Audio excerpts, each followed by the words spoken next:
मग? मला विचारणार. Very good. तर मला सांगा, आपण मागच्या आठवड्यामध्ये काय बघितलं? A to Z. हा, काय बघितलं बोला? A to Z. A to Z. त्याच्यामध्ये आपण स्मॉल लेटर आणि कॅपिटल लेटर बघितलं, बरोबर? हे कॅपिटल. आता मला सांगा, याला आपण काय बोललो? आई. आणि याला त्याचं काय बोललो? बाळ. आता कसं लक्षात ठेवायचं मग?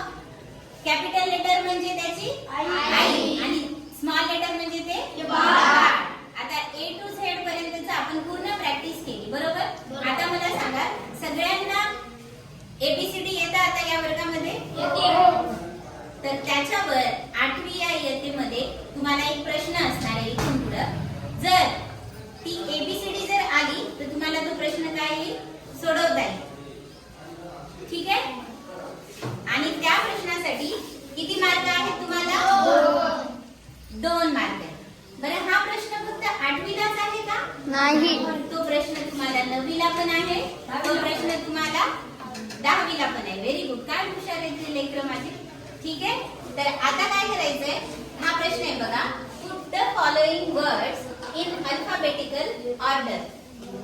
अल्फाबेट आपण बघितल्यात ना? अल्फाबेट म्हणजे कोणते आहेत आता?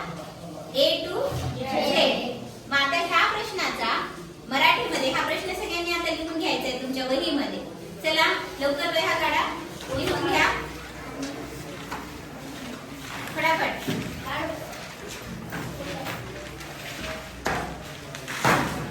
Put the following words in alphabetical order.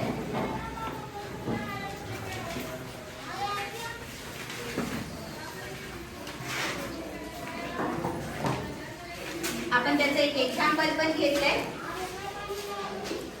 आणि ते कसं सोडवायचं हे तुम्हाला मी सांगणार. ठीक आहे?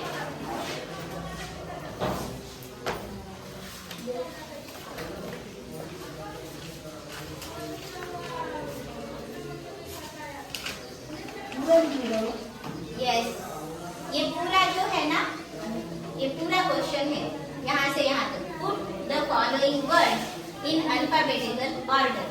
आता परीक्षेत आपल्याला काय बघायचे कधी पण? हा शब्द अल्फाबेटिकल ऑर्डर. अल्फाबेट आपण घेतलं ना? चला हा प्रश्न लिहा. आपण हसत खेळत शिकणार आहोत सगळेजण. परीक्षेची भीती घ्यायची गरज आहे का? नाही, अजिबात नाही. पण परीक्षेमध्ये समजून घेऊन पहिल्या दिवशी आपण जे म्हटलो, आपल्याला इंग्रजी